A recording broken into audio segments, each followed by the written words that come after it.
வணக்கம். புதுவை மற்றும் அதனை சுற்றியுள்ள பகுதிகளில் நடைபெற்ற பல்வேறு நிகழ்வுகளை பிரதிபலிக்கும் கமலா தொலைக்காட்சியின் செய்திகளுக்காக பிரபாவதி. விரிவான செய்திகளை காண்பதற்கு முன் தலைப்புச் செய்தியை பார்க்கலாம். காங்கிரஸ் சட்டமன்ற கட்சி தலைவர் வைத்தியநாதன் பிறந்த நாள். ஆழ்கடலில் பேனர் வைத்து கட்சி நிர்வாகிகள் கொண்டாட்டம். நேரு வீதி பெரிய மார்க்கெட் இடிப்பதாக பரவிய தகவல். 100க்கும் மேற்பட்ட வியாபாரிகள் போராட்டம் நடத்த திரண்டதால் பரபரப்பு. தமிழகத்தில் உள்ள அரசியல் கட்சிகளுக்கு கொள்கையும் இல்லை, கோட்பாடும் இல்லை. நாம் தமிழர் கட்சியின் முன்னாள் மகளிர் அணி நிர்வாகி விமர்சனம்.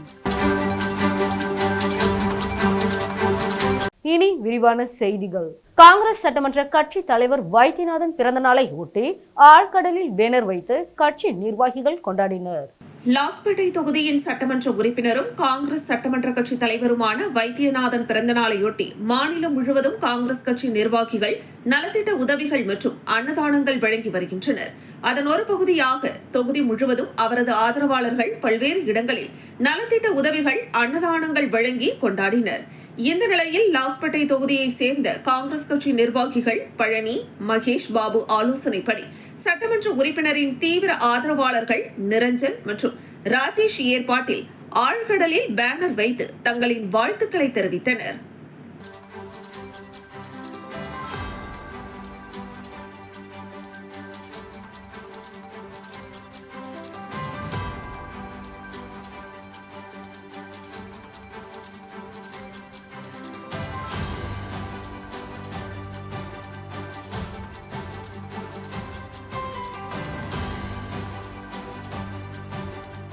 புதுச்சேரி நேரு வீதி பெரிய மார்க்கெட் இடிப்பதற்காக தகவல் பரவியதால் மார்க்கெட் வியாபாரிகள் 100க்கும் மேற்பட்டோர் போராட்டம் நடத்த திரண்ட நிலையில் நகராட்சி ஆணையர் பேச்சுவார்த்தை நடத்தியதன் அடிப்படையில் போராட்டம் கைவிடப்பட்டது. புதுச்சேரி நேரு வீதியில் பழமை வாய்ந்த குபேர் அங்காடி என்ற பெயரில் பெரிய மார்க்கெட் செயல்பட்டு வருகிறது. இங்கு 572 நிரந்தர கடைகள் மட்டுமின்றி ஏராளமான அடிகாசு கடைகளும் உள்ளன. காய்கறி, பழம், மீன், இறைச்சி, ஜவுளி, பாத்திரம், அலங்கார பொருட்கள் என தனித்தனி பிரிவாக கடைகள் அமைந்துள்ளன. மார்க்கெட் கட்டி பல ஆண்டுகள் ஆனதால் கட்டிடம் மிகவும் சேதமடைந்துள்ளது. இதனால் ஸ்மார்ட் சிட்டி திட்டத்தின் கீழ் 54 கோடி ரூபாய் செலவில் பெரிய மார்க்கெட்டை முழுவதுமாக இடித்துவிட்டு புதிதாக கட்டுவதற்கு 2 ஆண்டுகளுக்கு முன்பு அரசு முயற்சி மேற்கொண்டது. ஆனால் வியாபாரிகளின் எதிர்ப்பால் இந்த திட்டம் கைவிடப்பட்டது. இந்த நிலையில் தற்பொழுது பெரிய மார்க்கெட் கட்டிடம் மிகவும் சேதமடைந்து இருப்பதாகவும் அசம்பாவித சம்பவங்கள் நடப்பதற்கு முன்பாக அவற்றை இடித்து அகற்ற கோரி புதுச்சேரியை சேர்ந்த சமூக ஆர்வலர் கோபால் சென்னை உயர்நீதிமன்றத்தில் பொதுநல மனு தாக்கல் செய்தார். மனுவை விசாரித்த நீதிமன்றம் புதுச்சேரி நகராட்சி ஆணையர் மற்றும் அதிகாரிகளை அழைத்து பழுதடைந்துள்ள கட்டிடங்களை உடனடியாக இடித்து அகற்ற உத்தரவிட்டது. அதன் அடிப்படையில் புதுச்சேரி நகராட்சி மூலம் முதற்கட்டமாக பெரிய மார்க்கெட், இறைச்சி விற்பனை பகுதிகளில் உள்ள பழுதடைந்த கட்டிடங்களின் 51 கடைகள் கடந்த சில நாட்களுக்கு முன்பு இடிக்கப்பட்டது. அதற்கு வியாபாரிகள் எதிர்ப்பு தெரிவித்தனர். இதனைத் தொடர்ந்து நகராட்சி அதிகாரிகள் வியாபாரிகளுடன் பேச்சுவார்த்தை நடத்தி உயர்நீதிமன்ற உத்தரவின்படி இடிப்பதாக தெரிவித்தனர். மேலும் புதிதாக கடைகள் கட்டப்பட்டு தற்பொழுது இருப்பவர்களுக்கே மீண்டும் கடைகள் ஒதுக்கப்படும் என தெரிவித்தனர். இதையடுத்து வியாபாரிகள் சமாதானம் அடைந்தனர். இந்த நிலையில் பெரிய மார்க்கெட் நேரு வீதி பகுதிகளிலும் காந்தி வீதி சந்திப்பிலும் முதல் மாடி கடைகள் மிகவும் சேதமடைந்துள்ளன. அந்த கடைகளை காலி செய்யுமாறு நகராட்சி அதிகாரி கடைக்காரர்களிடம் கூறியதாக தெரிகிறது. இதனால் அதிர்ச்சியடைந்த வியாபாரிகள் அனைவரும் மார்க்கெட்டில் மணிகுண்டு அருகே இரவு ஒன்று கூடி ஆலோசனை கூட்டம் நடத்தினர். இதில் பல்வேறு சங்க நிர்வாகிகள், வியாபாரிகள் 100க்கும் மேற்பட்டோர் கலந்து கொண்டனர். தொடர்ந்து வியாபாரிகள் போராட்டம் நடத்த ஒன்று கூடியதால் அங்கு பரபரப்பு ஏற்பட்டது. இதுகுறித்து தகவல் அறிந்த நகராட்சி ஆணையர் கந்தசாமி அங்கு விரைந்து வந்து பேச்சுவார்த்தை நடத்தினார். பெரிய மார்க்கெட்டில் சேதமடைந்த பகுதிகள் மட்டும் இடிக்கப்படும், மார்க்கெட் முழுவதும் இடிக்கப்படாது. இது தொடர்பாக வழக்கு விசாரணை வரும் 7ஆம் தேதி சென்னை உயர்நீதிமன்றத்தில் மீண்டும் விசாரணைக்கு வரவுள்ளது. இதில் நகராட்சி தரப்பில் எடுக்கப்பட்ட நடவடிக்கைகள் குறித்து தெரிவிக்கப்பட இருக்கிறது என்றார். மேலும் வியாபாரிகள் சங்க ஒருங்கிணைப்பு குழு ஏற்படுத்தவும் மார்க்கெட் தொடர்பாக இந்த குழு நகராட்சியிடம் பேசி தெளிவு கொள்ளுமாறு ஆணையர் கூறினார். இதனை ஏற்றுக்கொண்ட சங்க நிர்வாகிகள் ஒவ்வொரு சங்கத்திலும் 2 பேர் அடங்கிய ஒருங்கிணைப்பு கமிட்டி அமைப்பதாக கூறி கலைந்து சென்றனர். காங்கிரஸ் சட்டமன்ற கட்சி தலைவர் வைத்தியநாதன் அவர்களின் பிறந்த நாளை முன்னிட்டு ஜீவானந்தபுரம் ஸ்ரீ ஜலமுத்து மாரியம்மன் ஆலயத்தில் கேக் வெட்டி கொண்டாடினர். லாஸ்பேட்டை ஜீவானந்தபுரம் ஸ்ரீ ஜலமுத்து மாரியம்மன் ஆலயத்தில் காங்கிரஸ் சட்டமன்ற கட்சி தலைவரும் லாஸ்பேட்டை தொகுதியின் சட்டமன்ற உறுப்பினருமான வைத்தியநாதன் அவர்களின் பிறந்த நாளை முன்னிட்டு அம்மனுக்கு மகா தீபாராதனை காண்பிக்கப்பட்டு ஊர் மக்கள் சார்பாக தொகுதியின் சட்டமன்ற உறுப்பினர் வைத்தியநாதன் அவர்களுக்காக கேக் வெட்டி பிறந்தநாள் வாழ்த்தினை தெரிவித்தனர். இந்த நிகழ்ச்சியில் காங்கிரஸ் சட்டமன்ற கட்சி தலைவரும் லாஸ்பேட்டை தொகுதியின் சட்டமன்ற உறுப்பினருமான வைத்தியநாதன், கமலா அறக்கட்டளை முதன்மை செயலர் ரமா வைத்தியநாதன் பங்கேற்றனர். விழாவில் ஊர் பொதுமக்களும் பக்தர்களும் இளைஞர்களும் கலந்து கொண்டு சிறப்பித்தனர். விழாவை தொடர்ந்து ஊர் பொதுமக்களுக்கும் பக்தர்களுக்கும் அன்னதானம் வழங்கப்பட்டது.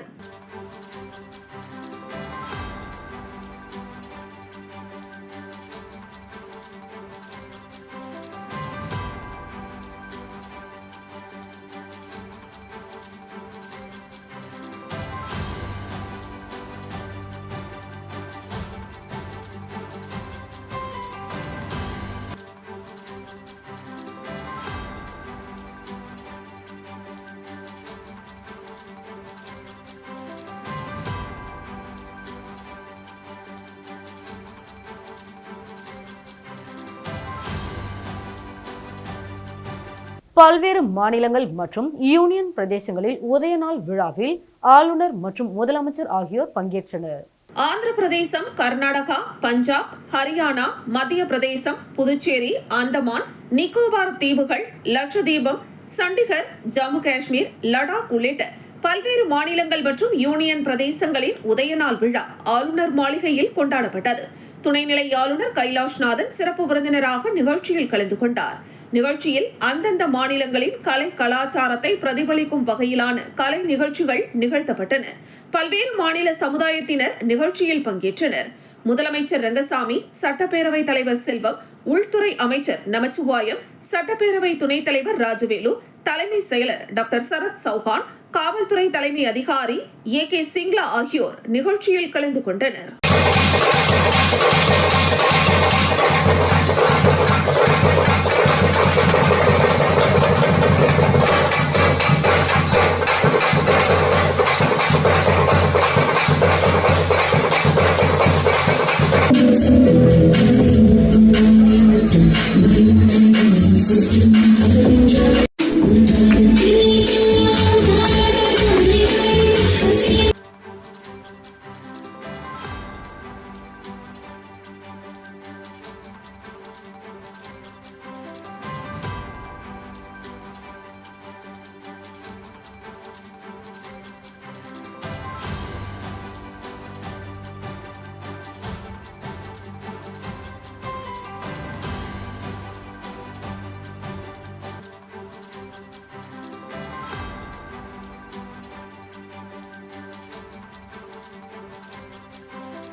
லாஸ்பேட்டை தொகுதியில் அரசு கல்லூரி சாலையில் யூ வடிவ வாய்க்கால் அமைக்கும் பணிகள் காங்கிரஸ் சட்டமன்ற கட்சி தலைவர் வைத்தியநாதன் முயற்சியால் வேகமாக நடைபெற்று வருகிறது.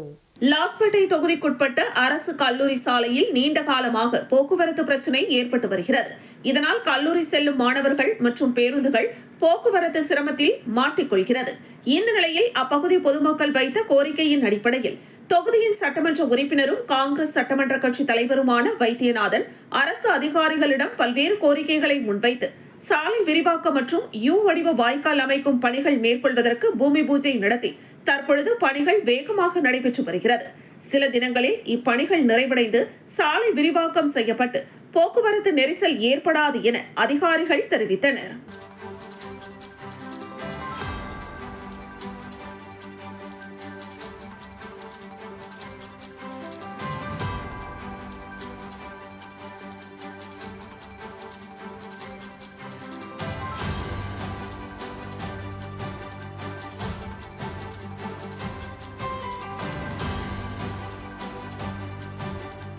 பசும்பொன் முத்துராமலிங்க தேவரின் ஜெயந்தி விழா மற்றும் குருபூஜை விழா தேவர் பேரவையின் சார்பில் கொண்டாடப்பட்டது. பசும்பொன் முத்துராமலிங்க தேவர் அவர்களின் 118வது ஜெயந்தி மற்றும் 63வது ஆண்டு குரு பூஜையை முன்னிட்டு தேவர் பேரவையின் சார்பாக வில்லியனூர் மெயின் ரோடு விநாயகா முருகன் அரிசி ஆலை வளாகத்தில் அமைந்துள்ள பேரவை அலுவலகத்தில் பேரவைத் தலைவர் தனபாலன் விளக்கேற்ற புதுவை பாரதிய ஜனதா கட்சி தலைவர் மற்றும் சட்டமன்ற உறுப்பினர் ராமலிங்கம் திருமகனார் திருவுருவ படத்திற்கு மாலை அணிவித்து பேசினார். மேலும் மகளிரணி தலைவி தாமரை செல்வி மற்றும் கட்சியின் முக்கிய பிரமுகர்கள் பலர் கலந்து கொண்டனர். தேவர் பேரவையின் நிர்வாகிகள் லட்சுமண தேவர், ரத்னசாமி, முருகேசன், சந்திரன், செங்குட்டுவன், ராஜசேகர், முருகன் ஆகியோர் நிகழ்ச்சிக்கான ஏற்பாடுகளை சிறப்பாக செய்திருந்தனர். மேலும் தேவர் குரு பூஜையை முன்னிட்டு புதுவை நோனாங்குப்பத்தில் அமைந்துள்ள உதவும் கரங்கள் மறுவாழ்வு இல்லத்தில் உள்ள பெற்றோர்கள் இல்லாத குழந்தைகள் அனைவருக்கும் அசைவ விருந்து வழங்கப்பட்டது. நிகழ்ச்சிகளில் தேவர் பேரவையின் முக்கிய நிர்வாகிகள் மற்றும் உறுப்பினர்கள் கலந்து கொண்டனர். மேலும் புதுவை தேவர் பேரவையின் மூலம் அமைய உள்ள தேவர் அறக்கட்டளையின் ஆலோசனை கூட்டம் சுதானா நகர் வஉசி வீதியில் அமைந்துள்ள தேவர் பேரவையின் கௌரவ தலைவர் ரத்னசாமி முருகேசன் யோகா மைய அரங்கத்தில் நடைபெற்றது. இதில் தேவர் பேரவையின் உறுப்பினர்கள் பலர் கலந்து கொண்டனர். கலந்து கொண்ட அனைவருக்கும் பொன்னாடை அணிவித்து மரியாதை செய்யப்பட்டது. கூட்டத்திற்கான ஏற்பாடுகளை தலைவர் தனபாலன் தலைமையில் பேரவை நிர்வாகிகள் செய்திருந்தனர். வண்ண அருவி ஆர்ட்ஸ் கேலரி சார்பில் நடைபெற்ற ஓவிய கண்காட்சியினை காங்கிரஸ் சட்டமன்ற கட்சி தலைவர் வைத்தியநாதன் துவக்கி வைத்தார். முப்பரிமாணங்கள் எனும் தலைப்பிலான ஓவிய கண்காட்சி புதுவையில் உள்ள வண்ண அருவி ஆர்ட் கேலரியில் நடைபெற்றது. இந்த நிகழ்ச்சிக்கு சிறப்பு விருந்தினராக காங்கிரஸ் சட்டமன்ற கட்சி தலைவரும் லாஸ்பேட்டை தொகுதியின் சட்டமன்ற உறுப்பினருமான வைத்தியநாதன் கலந்து கொண்டார். ஓவியர் சுகுமாரன், அன்பழகன் ஆகியோர் நிகழ்ச்சியில் கலந்து கொண்டனர். காங்கிரஸ் சட்டமன்ற கட்சி தலைவர் வைத்தியநாதன் ஓவிய கண்காட்சியை துவக்கி வைத்தார். ஓவியர்கள் வசந்தன், மெய்யப்பன், தாயுமானவன் இவர்கள் ஓவியங்கள் காட்சிக்கு வைக்கப்பட்டுள்ளன. மக்கள் பார்வைக்கு மற்றும் விற்பனைக்கு 31ஆம் தேதியிலிருந்து நவம்பர் 10ஆம் தேதி வரை காலை 10 மணி முதல் இரவு 8 மணி வரை கண்காட்சி நடைபெறுகிறது. தேசிய ஓவியர் வசந்தன் சிறப்பு விருந்தினர் மற்றும் ஓவியர்களுக்கு நன்றி கூறினார்.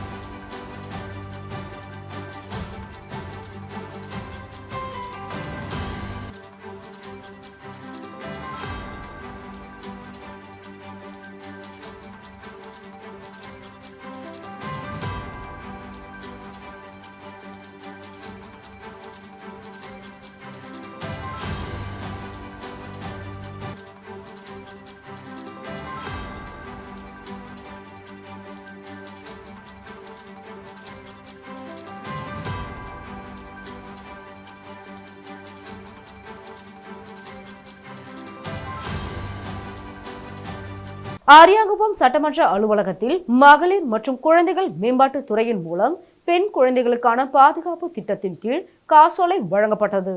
புதுச்சேரி மாநிலம் அரியாங்குப்பம் சட்டமன்ற தொகுதிக்குட்பட்ட பகுதிகளில் வசிக்கின்ற பெண் குழந்தைகளுக்கான புதுச்சேரி அரசு மகளிர் மற்றும் குழந்தைகள் மேம்பாட்டு துறையின் மூலம் குடும்ப கட்டுப்பாடு திட்டத்தின் கீழ் வழங்கப்படும் ஒரு பெண் குழந்தைக்கு 15,000 ரூபாய் வீதம், 2 பெண் குழந்தைகளுக்கு 30,000 ரூபாய் என்று தலா 11 நபர்களுக்கும் மற்றும் முதலமைச்சரின் பெண் குழந்தைகள் பாதுகாப்பு திட்டத்தின் கீழ் 50,000 ரூபாய் என்று தலா 17 நபர்களுக்கும் அரியாங்குப்பம் சட்டமன்ற உறுப்பினர் அலுவலகத்தில் அதற்கான அரசாணையை சட்டமன்ற உறுப்பினர் பாஸ்கர் என்கிற தட்சிணாமூர்த்தி குழந்தைகளின் பெற்றோர்களிடம் வழங்கினார். இந்த நிகழ்ச்சியில் கட்சி பிரமுகர்கள், ஊர் முக்கியஸ்தர்கள் பலரும் கலந்து கொண்டனர். சட்டமன்ற உறுப்பினர் பாஸ்கர் என்கிற தட்சிணாமூர்த்தி பேசுகையில், தற்பொழுது முதலமைச்சர் ரங்கசாமி பல திட்டங்களை பொதுமக்களுக்காக செயல்படுத்தி வருகிறார். மேலும் பெண் குழந்தைகளின் பாதுகாப்பிற்காக மகளிர் மற்றும் குழந்தைகள் மேம்பாட்டுத் துறை மூலம் இந்த திட்டத்தை செயல்படுத்தி வருகிறார். இதற்கு வேண்டிய உதவி தொகையை அவரவர் வங்கிக் கணக்கில் வரவு வைக்கப்படும் என்று சட்டமன்ற உறுப்பினர் பாஸ்கர் தெரிவித்தார்.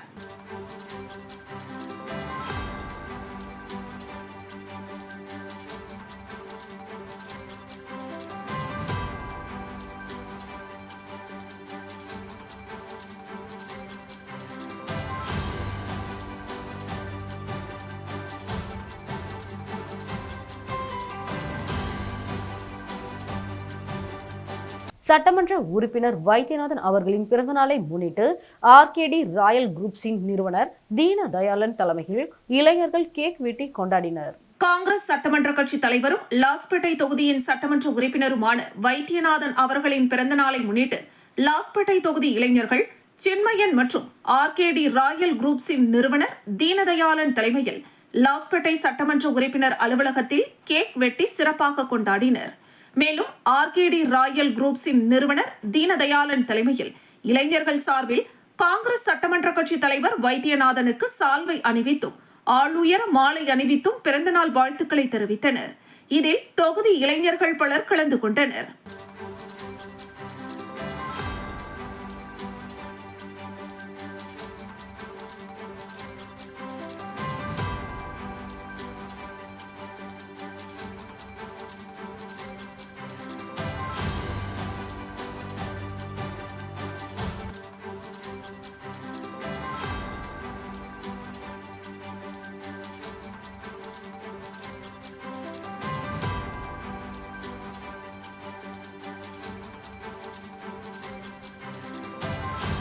பாகூர் அகரம் ஸ்கேலர் அகாடமி பள்ளியில் அறிவியல் கண்காட்சி வெகு சிறப்பான முறையில் நடைபெற்றது.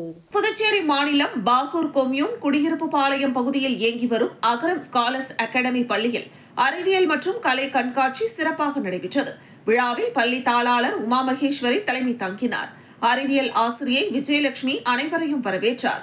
சேலியமேடு திருக்குறள் தமிழ் மறைக்கழக தலைவர் பணி நிறைவு பெற்ற விரிவுரையாளர் மன்றவாணன் என்று அழைக்கும் சபாபதி சிறப்பு விருந்தினராக கலந்து கொண்டு நடுநிலைப்பள்ளி மாணவர்களின் அறிவியல் மற்றும் கலை கண்காட்சியுடன் சேலியமேடு பணி நிறைவு பெற்ற பொதுப்பணித்துறை பணி ஆய்வாளர் வரதராசு மற்றும் சேலியமேடு கிளை அஞ்சலகத்தின் தலைவர் அருளரசி ஆகியோர் சிறப்பு விருந்தினர்களாக கலந்து கொண்டு தொடக்க நிலை பள்ளி மாணவர்களின் அறிவியல் மற்றும் கலை கண்காட்சியையும் ரிப்பன் வெட்டி துவக்கி வைத்து மாணவர்களின் அறிவியல், கணிதம் மற்றும் கலை படைப்புகளை வியப்புடன் கண்டு பாராட்டினர். தொடர்ந்து அறிவியல் ஆசிரியர் செந்தில் முருகன், கணித ஆசிரியர் பெருமாள் ஆகியோர் நடுவர்களாக இருந்து மாணவர்கள் மழைநீர் சேகரிப்பு, சுற்றுச்சூழல் மாசுபாடு, மனித உறுப்பு மண்டலங்கள், தண்ணீர் சுத்திகரிப்பு, சொட்டு நீர் பாசனம், இயற்கை வேளாண்மை, உலக வெப்பமயமாக்குதல், சூறாவளி, சந்திராயன் விண்கலம், ரோபோ, கோணத்தின் வகைகள், வட்டத்தின் பாகங்கள், மேலும் பல தலைப்புகளில் காட்சிப்படுத்தப்பட்டிருந்த படைப்புகளை மதிப்பீடு செய்து ஒவ்வொரு நிலையிலும் முதல் 3 பரிசுகளை பெற்ற மாணவர்களை தேர்ந்தெடுத்தனர். கண்காட்சியினை மாணவர்கள் மற்றும் பெற்றோர்கள் மேலும் பொதுமக்கள் சுமார் 300க்கும் மேற்பட்டோர் கலந்து கொண்டு மாணவிகளின் அறிவியல், கணிதம் மற்றும் கலை திறனை வியந்து பாராட்டினர். பள்ளி ஆசிரியை இலக்கியா நிகழ்ச்சியை தொகுத்து வழங்கினார். இறுதியாக ஆசிரியை சங்கீதா நன்றி கூறினார். நிகழ்ச்சிக்கான ஏற்பாடுகளை பள்ளி ஆசிரியர்கள் ரகுணா, ராதிகா, பார்கவி, ராஜேஸ்வரி, நித்யலட்சுமி, ராஜேஷ்குமார், நந்திதா மற்றும் பள்ளி ஊழியர்கள் குமாரி, கலைவாணி மற்றும் மாணவர்கள் செய்திருந்தனர். சட்டமன்ற உறுப்பினர் வைத்தியநாதன் அவர்களின் பிறந்தநாளை முன்னிட்டு புதுவை உப்பளத்தில் உள்ள ஒலந்திரிய முதியோர் காப்பகத்தில் அன்னதானம் வழங்கப்படுகிறது. இதனை மகளிர் குழுவினர் ஏற்பாடு செய்துள்ளனர். காங்கிரஸ் சட்டமன்ற கட்சி தலைவரும் லாஸ்பேட்டை தொகுதியின் சட்டமன்ற உறுப்பினருமான வைத்தியநாதன் அவர்களின் பிறந்தநாளை முன்னிட்டு உப்பளத்தில் உள்ள ஒலாந்திரியா முதியவர் காப்பகத்தில் அன்னதானம் வழங்கப்பட்டது.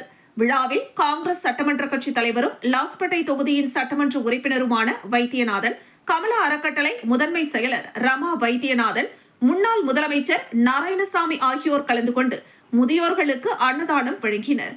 விழாவில் முதியவர்கள் அனைவரும் காங்கிரஸ் சட்டமன்ற கட்சி தலைவர் வைத்தியநாதனுக்கு பிறந்தநாள் வாழ்த்துக்களை தெரிவித்து மகிழ்ந்தனர். இந்த நிகழ்ச்சிக்கான ஏற்பாடுகளை மகளிர் குழுவினர் செய்திருந்தனர்.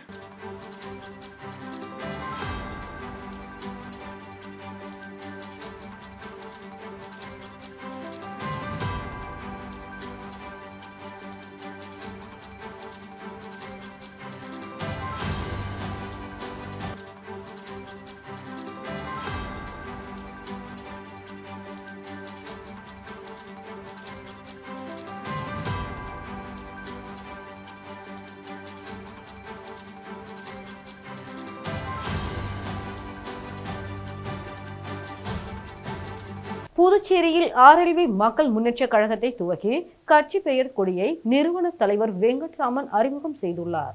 புதுச்சேரி மக்கள் முன்னேற்ற கழகத்தின் முன்னாள் சேர்மன் RL வெங்கட்ராமன் RLV மக்கள் முன்னேற்ற கழகம் என்ற புதிய கட்சியை தொடங்கியதுடன் கொடியையும் அறிமுகம் செய்து வைத்தார். பின்னர் அவரது இல்லத்தில் செய்தியாளர்களை சந்தித்த வெங்கட்ராமன், புதுச்சேரி அரசியலில் தற்பொழுது ஒரு அசாதாரண சூழல் ஏற்பட்டுள்ளது. இந்தியா விடுதலை பெற்று 71ஆம் ஆண்டில் நாம் அடியெடுத்து வைக்கும் இந்த நேரத்தில் கூட புதுவையில் இதுவரை ஆட்சி செய்த கொள்ளையர்களிடமிருந்து மக்கள் விடுதலை பெற வேண்டிய சூழ்நிலை உருவாகியுள்ளது. புதுச்சேரியை ஆளக்கூடிய ஆட்சியில் அனைத்து துறைகளிலும் ஊழல் முறைகேடுகள் நடைபெற்றுள்ளன. எனவே புதுச்சேரி அரசின் மீது சிபிஐ விசாரணைக்கு உத்தரவிட வேண்டும் என்று கேட்டுக்கொண்டார். புதுச்சேரி வளர்ச்சி 22 ஆண்டுகளுக்கு பின்னுக்கு தள்ளப்பட்டுள்ளது. எனினும் மாற்றி அமைப்பது காலத்தின் கட்டாயம் என்று குறிப்பிட்ட அவர், ஊழலற்ற, நேர்மையான, ஜனநாயக ரீதியான மக்களுக்கான ஒரு ஆட்சியை உருவாக்க தனது தலைமையில் RLV மக்கள் முன்னேற்ற கழகம் என்கிற புதிய அரசியல் கட்சி அறிவிக்க வேண்டிய சூழ்நிலை ஏற்பட்டுள்ளதாகவும் விளக்கம் அளித்தார். நம்ம விடுதலை பெற்று 71வது ஆண்டில் அடியெடுத்து வைக்கிறோம். ஆனா இந்த 70 ஆண்டுகளாக ஆட்சி செய்த எவ்வளோ கட்சி செஞ்சிருக்குது. எந்த கட்சியும் சரி மக்களுக்கான ஒரு கட்சியா இது வரைக்கும் இருந்ததே கிடையாது. ஒவ்வொரு கட்சியும் தன்னுடைய சுயநலத்துக்காகவும் தன்னுடைய குடும்ப வாழ்க்கைக்காகவும் தன்னை சொந்த பந்தெல்லாம் நல்லா இருக்கணும் தான் இருந்திருக்கிறாங்களே தவிர மக்களை நினைச்சு மக்களுக்கான ஒரு ஆட்சியா இது வரைக்கும் யாருமே பண்ணல. புதுச்சேரியில் கல்லறை திருநாளை முன்னிட்டு முன்னோர்களின் நினைவிடங்களில் மெழுகுவர்த்தி ஏந்தியும் வண்ண மலர்களால் அலங்கரித்து ஏராளமான கிறிஸ்தவர்கள் பிரார்த்தனை செய்தனர். கல்லறை திருநாள் என்பது கிறிஸ்துவ நம்பிக்கையில் மரணம் என்பது முடிவல்ல என்பதை நினைவூட்டும் ஒரு நாளாகும். மேலும் ஆன்மாவை நினைவுபடுத்துவதன் முக்கியத்துவத்தையும் உணர்த்தும் நாள்தான் கல்லறை திருநாளாக அனுசரிக்கப்படுகிறது. ஆண்டுதோறும் நவம்பர் 2ஆம் தேதி அனுசரிக்கப்படும் கல்லறை திருநாளில் இறந்தவர்களை நினைவு கூர்ந்து அவர்களின் ஆன்மாக்களுக்காக பிரார்த்தனை செய்வது வழக்கம்.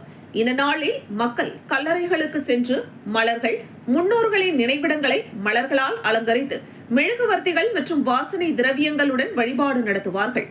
அதன்படி இன்று கடைபிடிக்கப்பட்ட கல்லறை திருநாளை முன்னிட்டு உப்பளம் பகுதியில் உள்ள கல்லறைகளில் தனது முன்னோர்கள் நினைவிடங்களை சுத்தம் செய்து கிறிஸ்தவர்கள் வாசனை திரவியங்களுடன் வண்ண மலர்களால் அலங்கரித்து மெழுகுவர்த்தி ஏந்தி மனமுருகி பிரார்த்தனை செய்தனர். இதேபோன்று லாஸ்பேட்டை, அரியாங்குப்பம் உள்ளிட்ட பல்வேறு கல்லறைகளில் நடைபெற்ற கல்லறை திருநாளில் ஏராளமான கிறிஸ்தவர்கள் பங்கேற்று தங்களது முன்னோர்களை வழிபட்டு சென்றனர். புதுச்சேரி அரசு கல்லூரிகளில் 15 ஆண்டுகளாக பணிபுரியும் துணை பேராசிரியர்களுக்கு உடனடியாக பதவி உயர்வு வழங்கிட வேண்டும் என வலியுறுத்தி பேராசிரியர்கள் உண்ணாவிரத போராட்டத்தில் ஈடுபட்டனர். புதுவை அரசு கல்லூரிகளில் 15 ஆண்டுகளாக பணிபுரியும் துணை பேராசிரியர்களுக்கு பதவி உயர்வு வழங்காததை கண்டித்து கல்லூரி பேராசிரியர்கள் பலகட்ட போராட்டங்களை நடத்தி வருகின்றனர். மேலும் நீதிமன்றத்தில் வழக்கு தொடர்ந்தும் புதுவை அரசு கல்லூரி பேராசிரியர்களின் கோரிக்கையை இதுவரை அரசு நிறைவேற்றவில்லை. இந்த நிலையில் இனியும் புதுச்சேரி அரசு காலம் தாழ்த்தாமல் கல்லூரி துணை பேராசிரியர்களுக்கு பதவி உயர்வு வழங்கிட வேண்டும் என வலியுறுத்தி புதுச்சேரி சட்டப்பேரவை அருகே பேராசிரியர்கள் உண்ணாவிரத போராட்டத்தில் ஈடுபட்டனர். புதுவை அரசு கல்லூரி பேராசிரியர்கள் ஒருங்கிணைப்பாளர் பாலமுருகன் தலைமையில் நடைபெற்ற உண்ணாவிரத போராட்டத்தில் புதுச்சேரி, காரைக்கால், மாஹே, ஏனாம் பிராந்தியங்களில் இருந்து 200க்கும் மேற்பட்ட துணை பேராசிரியர்கள் கலந்து கொண்டு கோரிக்கைகளை வலியுறுத்தி கண்டன கோஷங்களை எழுப்பினர்.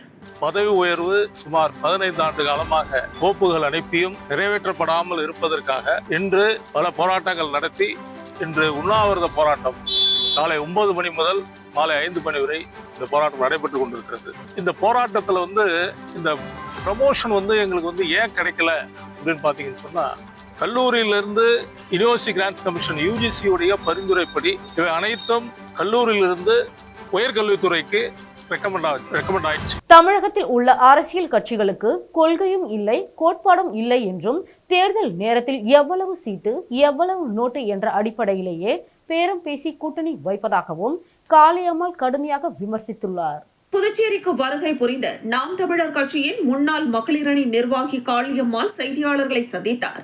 புதுச்சேரியில் அதிக அளவில் வாக்குரிமை பெற்ற இடத்தில் மீனவ சமூகம் உள்ளார்கள். ஆனால் அவர்களுக்கு வாய்ப்பு கொடுக்காததால் கடலோரம் வாழும் மக்கள் கடுமையான சிரமத்திற்கு ஆளாகி உள்ளனர். வருகின்ற தேர்தலில் எந்த கட்சி மீனவர்களுக்கு ஆதரவாக இருக்கிறதோ அந்த கட்சிக்கு ஆதரவளிப்போம் என்று தெரிவித்தார். புதுச்சேரியிலிருந்து நாகப்பட்டினம் வரை ஹைட்ரோ கார்பன் எடுக்கும் திட்டத்தினை உடனடியாக மத்திய அரசு கைவிட வேண்டும் என்று கேட்டுக்கொண்ட காளியம்மாள், ஆதிதிராவிட மக்கள் வசிக்கக்கூடிய இடத்திற்கு எப்படி தனி தொகுதி ஒதுக்கப்படுகிறதோ அதுபோன்று மீனவர்கள் வசிக்கக்கூடிய பகுதிக்கு தனி தொகுதி ஒதுக்க வேண்டும் என்றும் மீனவர்களை பழங்குடியினர் பட்டியலில் சேர்க்க வேண்டும் என்றும் அவர் கோரிக்கை விடுத்தார்.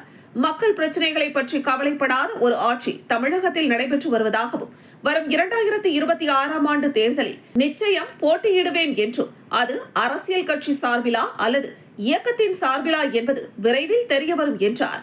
தொடர்ந்து பேசிய அவர், சீமான் வைகோ சந்திப்பு யதார்த்தமான சந்திப்புதானே தவிர அதில் தவறு ஏதும் இல்லை என்றார். வாக்காளர்களுக்கு உரிய விழிப்புணர்வு ஏற்படுத்தாமல் வாக்காளர் பட்டியல் சிறப்பு திருத்தம் என்பது எதன் அடிப்படையில் தேர்தல் ஆணையம் மேற்கொள்கிறது என்பது தெரியவில்லை என்றார். கரூர் சம்பவம் துயரமான ஒன்று. அந்த கட்சியினருக்கு அதற்கான வழி இருக்கும். இதன் பிறகு அவர்களது நடவடிக்கைகளை பொறுத்திருந்துதான் பார்க்க வேண்டும் என்றும் குறிப்பிட்டார். தேர்தலில் 3வது அணி மட்டுமல்ல 5 அணிகள் உருவாக வாய்ப்புள்ளதாகவும், தற்போதுள்ள கட்சிகளுக்கு கொள்கையும் இல்லை, கோட்பாடும் இல்லை. ஆனால் தேர்தலை மையப்படுத்தி எவ்வளவு சீட், எவ்வளவு நோட்டு என்பதன் அடிப்படையிலேயே கூட்டணி அமைப்பதாக காளியம்மாள் குற்றம் சாட்டினார். தமிழ்நாடு மற்றும் புதுச்சேரி சார்பாக பத்திரிகையாளர் சந்திப்பு நடத்துவதனுடைய நோக்கம் என்ன அப்படின்னா, புதுச்சேரி மாநிலத்துல பல்வேறு திட்டங்கள் பேசப்பட்டிருக்கு, சொல்லப்பட்டிருக்கு. ஆனா நடைமுறைப்படுத்தப்படல. அது குறிப்பா இந்த இலவச கல்வி திட்டமும் இடஒதுக்கீடு போன்ற திட்டங்கள் இதுவரைக்கும் சொல்லப்பட்டதே தவிர அதுக்கான நடைமுறைகள் எதுவுமே நகர்ந்ததா தெரியல ஒரு பக்கம். இன்னொரு பக்கம் கடலோர மக்களுடைய தேர்தல் நேர வாக்குகளை அறுவடை செய்யக்கூடிய ஒரு வேலையை மட்டும்தான் அந்த அரசியல் கட்சிகள் முன்னெடுத்து சென்றதே தவிர இந்த மக்களுக்கான நலவாழ்வு திட்டம், உரிமை, அப்படி அரசியல் பங்கேற்பு எதை பத்தியும் பேசல அப்படிங்கறதுதான் இங்க மிகப்பெரிய பிரச்சனையா இருக்கு. புதுச்சேரி மக்கள் முன்னேற்ற கழகத்தின் 3 ஆண்டு துவக்க விழா கட்சி தலைவர் பேராசிரியர் ராமதாஸ் தலைமையில் நடைபெற்றது. புதுச்சேரி மக்கள் முன்னேற்ற கழகத்தின் 3ஆம் ஆண்டு விழா தனியார் உணவகத்தில் நடைபெற்றது. இதில் மக்கள் முன்னேற்ற கழகத்தின் தலைவர் பேராசிரியர் ராமதாஸ் தலைமை தாங்க பொதுச் செயலாளர் ராஜன் முன்னிலை வகித்தார். தொடர்ந்து நமது மக்கள் கழகம் கட்சியின் நிறுவன தலைவர் சட்டமன்ற உறுப்பினர் நேரு சிறப்பு விருந்தினராக கலந்து கொண்டு சிறப்புரையாற்றினார். இந்த கூட்டத்தில் புதுச்சேரி விடுதலையின் 71ஆம் ஆண்டு விழா மற்றும் கட்சியின் சார்பில் முன்னெடுக்க வேண்டிய கொள்கைகள் குறித்து விரிவாக உரையாற்றினார். இந்த நிகழ்ச்சியில் பாட்டு மன்றம், பட்டிமன்றம், நடனம் உள்ளிட்ட பல்வேறு கலை நிகழ்ச்சிகளும் பேச்சு போட்டிகளும் நடைபெற்றது. இதில் புதுச்சேரி மக்கள் முன்னேற்ற கழகத்தை சார்ந்த ஏராளமான நிர்வாகிகள், சமூக ஆர்வலர்கள், பொதுமக்கள் என அனைவரும் திரளாக கலந்து கொண்டனர். புதுச்சேரியில் பாமக நிறுவனர் தலைவர் ராமதாஸ் தலைமையில் பொதுக்குழு நடத்த மாநில செயற்குழு கூட்டத்தில் தீர்மானம் நிறைவேற்றப்பட்டுள்ளது. பாட்டாளி மக்கள் கட்சி வன்னியர் சங்க நிறுவன தலைவர் டாக்டர் ராமதாஸ் தமிழகம், புதுவை முழுவதும் உள்ள அனைத்து மாவட்டங்களிலும் ஒரே நாளில் மாநில செயற்குழு கூட்டம் நடத்த தமிழக பொறுப்பாளர்களை நியமித்து உத்தரவிட்டிருந்தார். அதன் அடிப்படையில் பாட்டாளி மக்கள் கட்சி மாநில செயற்குழு கூட்டம் மற்றும் வன்னியர் நிர்வாகிகள் அறிமுக கூட்டம் கவுண்டர்பாளையத்தில் உள்ள அன்சாரி துரைசாமி உள் அரங்கத்தில் பாமக மாநில அமைப்பாளர் கணபதி தலைமையிலும், வன்னியர் சங்க புதிய தலைவர் நரசிம்மன், தேர்தல் பணிக்குழு தலைவர் கிருஷ்ணராஜ், மாநில பொருளாளர் முகமது யூனஸ், பாமக ஆலோசகர் இளங்கோவன், சமூக முன்னேற்ற சங்க ஆலோசகர் சம்பந்தம் முன்னிலையில் நடைபெற்றது. இந்த கூட்டத்தில் தமிழக பொறுப்பாளராக தலைமை நிலைய செயலாளர் முன்னாள் சேர்மன் அன்பழகன் மற்றும் மாநில மகளிர் சங்க செயலாளர் வழக்கறிஞர் ரஞ்சனா ஆகியோர் கலந்து கொண்டு சிறப்புரையாற்றினர். தொடர்ந்து புதிதாக வன்னியர் சங்க மாநில தலைவராக நரசிம்மன், வன்னியர் சங்க மாநில செயலாளர் ஹரி என்கிற துரைசாமி ஆகியோர் பொறுப்பேற்றுக் கொண்டனர். அவர்களுக்கு தொண்டர்களும் நிர்வாகிகளும் வாழ்த்துக்களை தெரிவித்தனர். இந்த செயற்குழு கூட்டத்தில் பல்வேறு தீர்மானங்கள் நிறைவேற்றப்பட்டன. அதன்படி பாட்டாளி மக்கள் கட்சிக்கு புதிய செயல் தலைவராக ஸ்ரீ காந்தி ராமதாஸ் அவர்களை நியமனம் செய்த பாமக நிறுவனர் தலைவர் மருத்துவர் ராமதாசுக்கு செயற்குழு நன்றி தெரிவித்தது. மேலும் வருகின்ற 2026 சட்டமன்ற தேர்தலை எதிர்கொள்வதற்காக வெற்றி பெறும் தொகுதிகளை தேர்ந்தெடுத்து அதற்கான பணிகளை நாம் செய்து வரும் சூழலில் அந்த பணிகளை தீவிரப்படுத்தும் வகையில் தொகுதி அமைப்பு, விடுபட்ட பூத் கமிட்டிகள் அமைப்பது என தீர்மானிக்கப்பட்டது. தொடர்ந்து ஆளும் கூட்டணி கட்சியில் நடைபெறும் அதிகார போட்டியால் இந்த ஆட்சி எப்போது வேண்டுமானாலும் கவிழும் சூழலில் உள்ளது. அப்படி ஒரு சூழ்நிலை ஏற்பட்டால் பாட்டாளி மக்கள் கட்சி எந்த நேரத்திலும் தேர்தலை சந்திக்க தயாராக உள்ளதாக தெரிவிக்கப்பட்டது. மேலும் மின்கட்டண உயர்வு, ப்ரீபெய்ட் மின் மீட்டர் பொருத்துவது ஆகிய செயல்கள் மின்துறையை தனியார் மயமாக்கும் முயற்சியாகவே பாமக கருதுகிறது. ஆகவே இந்த அரசு அத்தகைய செயலை உடனடியாக நிறுத்த வேண்டும். இல்லையென்றால் மக்களை திரட்டி போராட்டத்தில் ஈடுபடுவோம் என்றும் புதுச்சேரி மாநிலத்தில் பாட்டாளி மக்கள் கட்சி நிறுவன தலைவர் மருத்துவர் ராமதாஸை அழைத்து மாநில பொதுக்குழு கூட்டத்தை சிறப்பாக நடத்துவது உள்ளிட்ட பல்வேறு தீர்மானங்கள் நிறைவேற்றப்பட்டது. ஓட்டுக்கு பணம் கொடுத்து வெற்றி பெற்ற முன்னாள் முதலமைச்சர் நாராயணசாமியும் திமுக மாநில அமைப்பாளர் சிவாவும் இலவசத்தை பற்றி பேச எந்த தகுதியும் இல்லை என அதிமுக மாநில செயலாளர் அன்பழகன் விமர்சித்துள்ளார். புதுச்சேரி அதிமுக அலுவலகத்தில் செய்தியாளர்களை சந்தித்த மாநில செயலாளர் அன்பழகன், வாக்காளர் பட்டியல் சிறப்பு திருத்த பணியை அதிமுக ஏற்கனவே ஆதரித்துள்ள நிலையில் வழக்கமாக தமிழக முதலமைச்சர் தவறான பொய்யான கருத்துக்களை தெரிவித்து வருகிறார் என குற்றம் சாட்டினார்.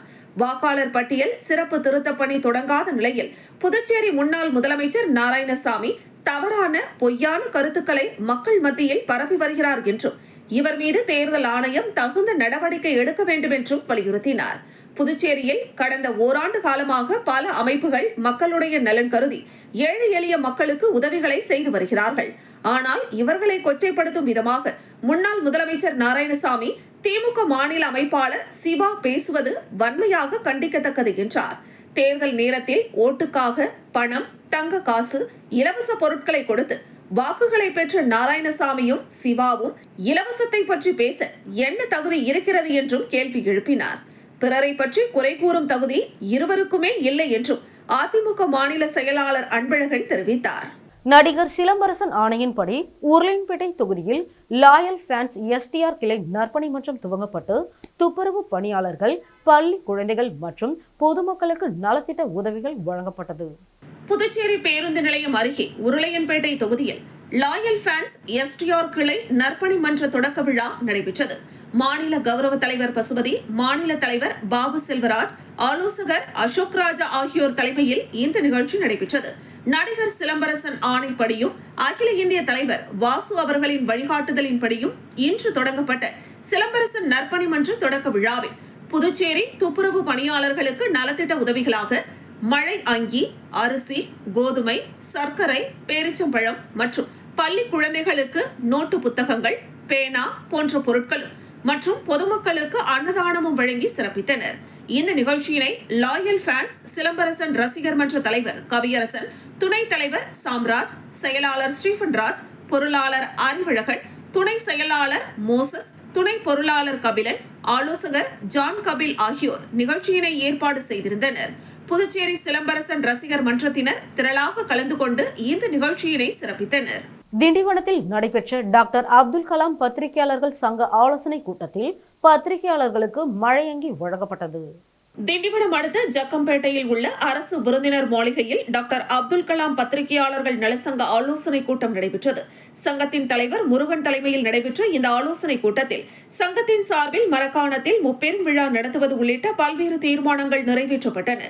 இதனைத் தொடர்ந்து தொடர் மழையில் செய்தி சேகரிக்க உதவியாக அனைத்து பத்திரிகையாளர்களுக்கும் மழை அங்கி வழங்கப்பட்டன.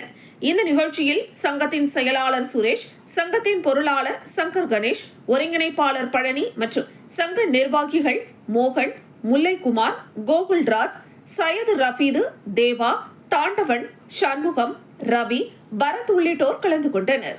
விழுப்புரம் மாவட்டம் மயிலம் மேற்கு ஒன்றியத்தில் அதிமுக பூத் கமிட்டி நிர்வாகிகள் ஆலோசனை கூட்டம் நடைபெற்றது. விழுப்புரம் மாவட்டம் தீவனூரில் உள்ள மயிலம் மேற்கு ஒன்றிய அதிமுக அலுவலகத்தில் மயிலம் மேற்கு ஒன்றியத்திற்குட்பட்ட PLA 2 பாக முகவர்கள் பூத் கமிட்டி நிர்வாகிகளுக்கான ஆலோசனை கூட்டம் ஒன்றிய கழக செயலாளர் புலியனூர் விஜயன் தலைமையில் நடைபெற்றது.